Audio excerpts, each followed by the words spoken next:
Yo, what's going on, everyone? This is Austin from Calling Our Shot, and we're back for some player props and spreads in the NBA for Friday, June 18th. It's Friday. Let's start off the weekend with some winners. Subscribe to the channel if you are new. We just passed 6,500 subscribers. Let's hit 6,600. So subscribe. Let's recap yesterday real quick. We went 1-2. Didn't lose too much money because our same game parlay cashes, but Drew Holiday under 31.5 PRAs. We motivated him. He also shot more than Giannis did, I believe. So you love to see that. Giannis over 33.5 points.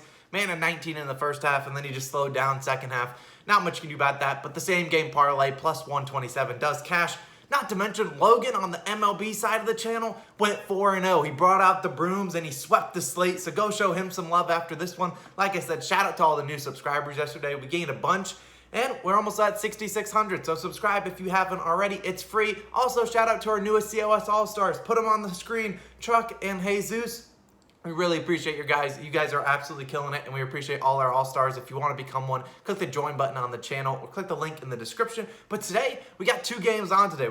I did a video on the Jazz versus Clippers Game 6, but that's not why you're here. We're talking about Game 6 as the Philadelphia 76ers travel to Atlanta to take on the Hawks down 3-2, backs against the wall. Let me know what your guys' favorite bet is in this game today. Where are we going to start? What is your prediction? Do you think the Sixers can come back? You let me know down below. But where are we starting? And we're starting with Ice Trey. Taking his over 27.5 points, minus 112. And here's why. There's nothing much you can do with Trey. He's going to have to try to close out the series at home. I don't believe the Hawks want to go back to Philly to play another Game 7, although they do seem to play better on the road for whatever reason. But Trae Young, we took his over in Game 4, and he hurt us. He hurt us good, and there wasn't really much I could do. He scored 25 points. We needed about 27 or 28, but he shot 8 for 26 from the field. And if you told me I was going to get 26 shots from Trae Young, I'd take his over 27.5 points any day of the week, given how many times he gets to the free throw line and all of that jazz.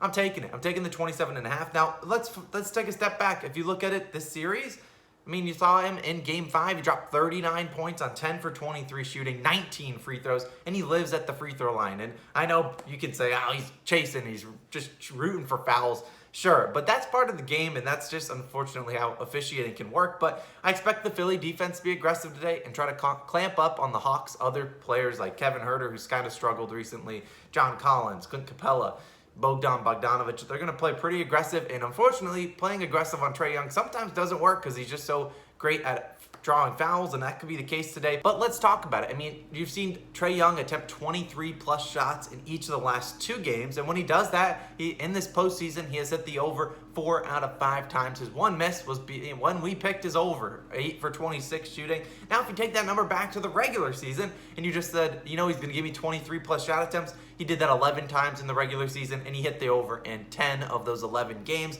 If the shot opportunities are there, like I think they will be, and I will project that they will be there, I will happily live with the results. Trey has hit this over in 3 of 5 games in this series. We're making it 4 of 6 today, locking it in. Moving on to a big man, Joel Embiid, over 46.5 points plus rebounds, minus 108. Yeah, I know, this is a large number, and it's for a large man. I mean, if you don't have this, I would consider probably taking his points. Personally, it's 33.5, I believe, but rebounds is also a good bet. But let's break it down. Last game, you saw in Game 5, Joel took over in the first quarter. I don't think he missed. He might have been 8 for 9. He had about 16, 18 points. He was dominant, and he ended up with 37 points, 13 rebounds, cashing this line, which I know, this line is super high, but you saw him, he had 10 rebounds at halftime, only ended up with 13, so he only pulled in 3 in the second half. I expect that number to change, but with their backs against the wall, Sixers have no choice but to play through Joel Embiid, their MVP candidate, and sure, he made the second All-NBA team. Maybe he's angry about that, but Tobias Harris, he doesn't seem to be that aggressive recently.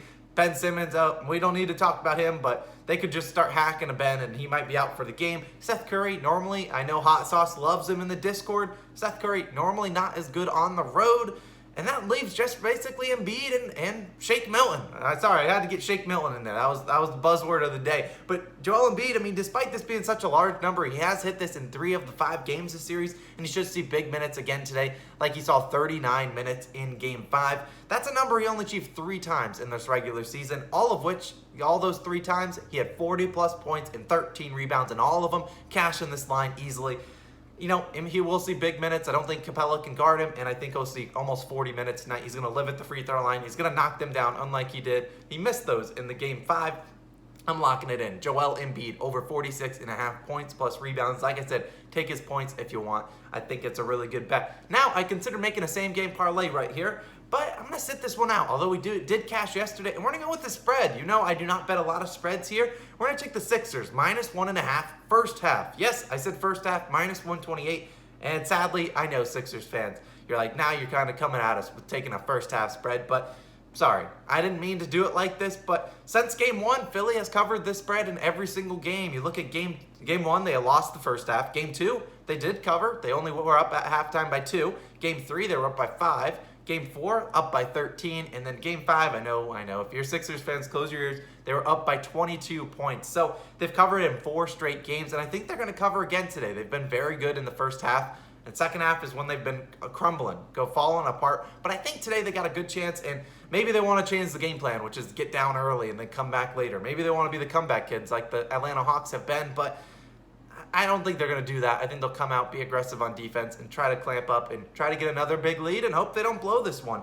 Like, I'm not going to touch the Sixers -3 full game with a 10-foot pole. No, you got the wrong guy. We'll not be touching that, but I feel comfortable with taking this -1.5 first half. I think they can, if you want to take money line to be safer, go for it. But either way, I think they can cover 2 points regardless. This feels good, and I'll lock it in. You know I don't play a lot of spreads, but I really do like this one. So I'm going to take it, and I'll probably get wrong because the Hawks will be leading by halftime. But what can you do about that? I'll take it. Let me know your favorite bet down below. But let's recap this real quick. The short slate. I got another video coming for the Jazz versus Clippers with another 3 bets, and we got a same game parlay in that video, so go check out that. But let's recap. Trae Young over 27.5 points. Ice Trey, he should be out there. I don't have my beanie today, but I could bring it on if you really wanted it. Joel Embiid over 46.5 points plus rebounds. Like I said, we're betting on the Stars to come out today. Pivotal game 6. I think they're going to show up. I don't know about Ben Simmons. Not going to touch his line.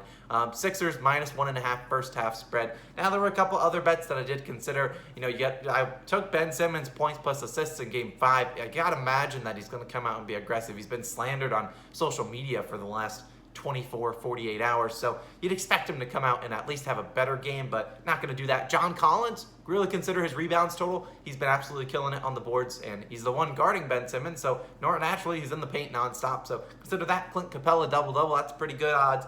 And he's normally a double-double fiend. So consider those. Those are just a couple of them. Like I always preach, do your research. But I like these ones. Trae Young over 27.5 points. Joel Embiid over 46.5 points plus rebounds. And Sixers -1.5 first half spread. Like I said, let me know your favorite bet down below. I'm going to link the Jazz versus Clippers video right here. So go check out that one. I got another 3 plays, including that same game parlay. And it's a juicy one. It's not like a +127 winner like we had yesterday. We got some juice in that one. This has been Austin. I'll catch you guys again tomorrow. We're going to talk about the Bucks versus Nets Game 7. Ooh, ooh, ooh. Let's get it popping. Let's go make some money today. Peace.